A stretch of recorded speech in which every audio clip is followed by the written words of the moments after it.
It's time to get spicy here and mess with our boy Blake Hunt. We know him well. Blake, thank you for joining us here tonight, dude. How you doing? I'm good, man. Thanks for having me on. All right, so let's talk about it. Your first official weekend as a national race director. You're sporting the USPKS hat. How was it? How was your first weekend man in the ship, man? You had a couple red flags. You had about everything thrown at you that you could. Yeah, honestly, it went pretty smoothly. I expected there to be more speed bumps and problems, but for a national weekend, we only had 2 red flags during racing, which it wasn't crazy. I think the kids were okay. That's one of the biggest hurdles, but other than that, I think racing-wise, Road America is a tough track anyways as far as kids racing each other dirty. It's not many opportunities, so it was a good track to start on. It wasn't anything crazy, nothing – or no fights in the pits. Nothing crazy happened. Everything was pretty calm. So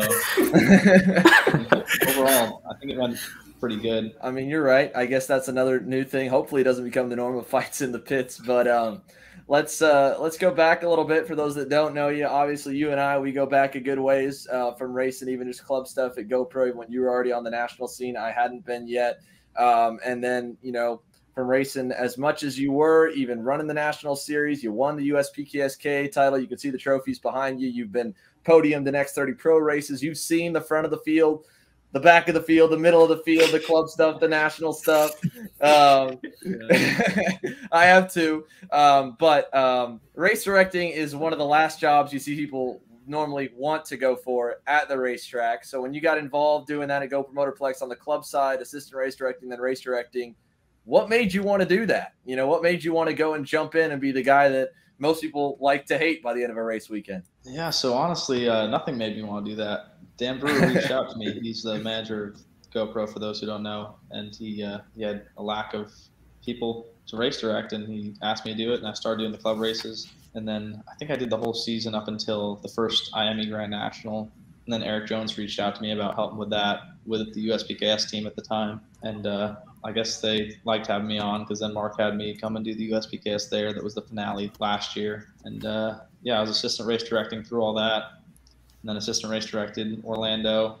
Was there another race? GoPro. And then, yeah, I guess head race director now. Aaron and Emery, I know you guys got some questions. Aaron, I think you had written up some ones. What do you got for Blake here? Yeah, so I was just kind of wondering, for you coming in, obviously you had been doing some race directing stuff, like assistant race directing, like you said, at PKS events. You've been head race director before, but like coming into your first event, what was your mindset going in there? Were you, ready to crack down on anything and everything that was going to happen? Were you kind of just trying to like see how it went and kind of take it by ear? What was your game plan going into Road America? Well, I really liked the job Jason Ludwig did. He'd been with USPKS from the start, and that was honestly a big reason I liked the series, and it was the main series I raced with because Jason did a great job. I didn't know his name until I worked with him, and I think that's how it should be. I didn't want to know his name because there were no egregious calls. You felt like you could race there. There wasn't an over-penalization of every little move you make. Like, you should be a way to get away. You should be able to get away with some stuff. Like, it shouldn't feel like someone's riding along with you, watching your every move.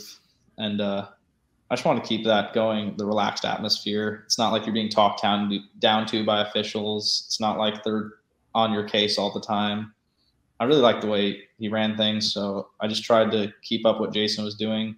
As far as the racing side, the Euro swerving has been a really bad problem lately in my eyes. I think it wasn't until the pushback bumpers, in my opinion.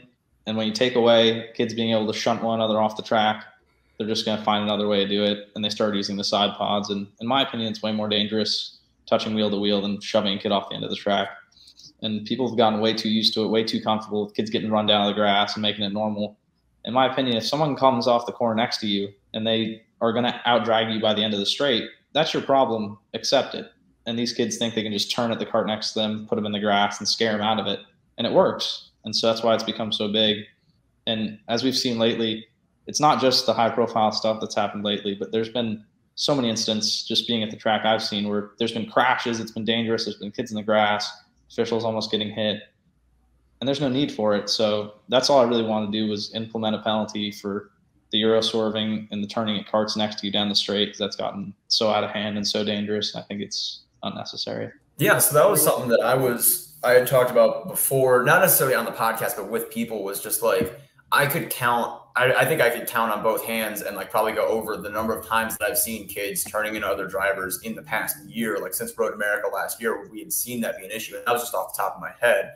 And so I was going to say, I really liked seeing that you had made those, you know, swerving down the straightaway calls. I'd look through the results and I'd see those penalties at the end. I think that was a really good call by you guys to kind of make those decisions, say like, you can't do that anymore. You know, somebody's finally taking a stand on that and saying like, that's not acceptable. Yeah. And I think as well, Road America, it's super hard to officiate that when there's a bend in the straight. Newcastle's a much more classic track for having problems with that sort of stuff. There's two giant straightaways. People are drag racing each other all the time. There's a lot of side-by-side action down the straight.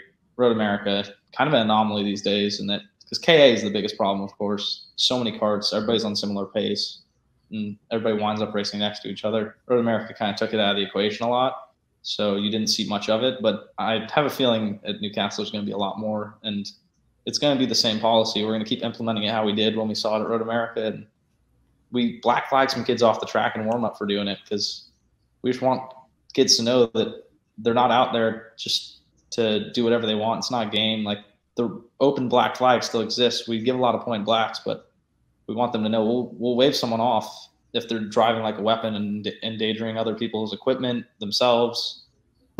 We're just not.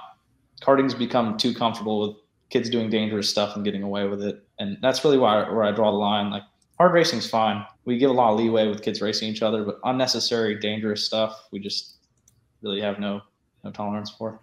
A week removed from USPKS, Road America, stuff like that, you've had time to turn around and digest the weekend that has happened. So that the weekend that happened out there, do you have any adjustments, changes, anything like that you're looking at doing going into Newcastle? Anything that you didn't think of before Road America that you're suddenly like you have at the front of your mind now? Honestly, I think we just have to get more clarity as far as how we're gonna write the rule when it comes to the swerving, because there were a lot of instances where it was in the gray area, and a lot of racing stuff is in the gray area. You're not gonna make everyone happy, but I think there's a better way we could say it, because right now the way we were calling it is, if they're up your side pod at all, you know they're there. You shouldn't do it. But if a kid sticks their nose in, especially there, it was possible to stick your nose in going around the bend down the straight. If they had their nose to the rear bumper, the kid in the back needs to know when it's his time to not make the move.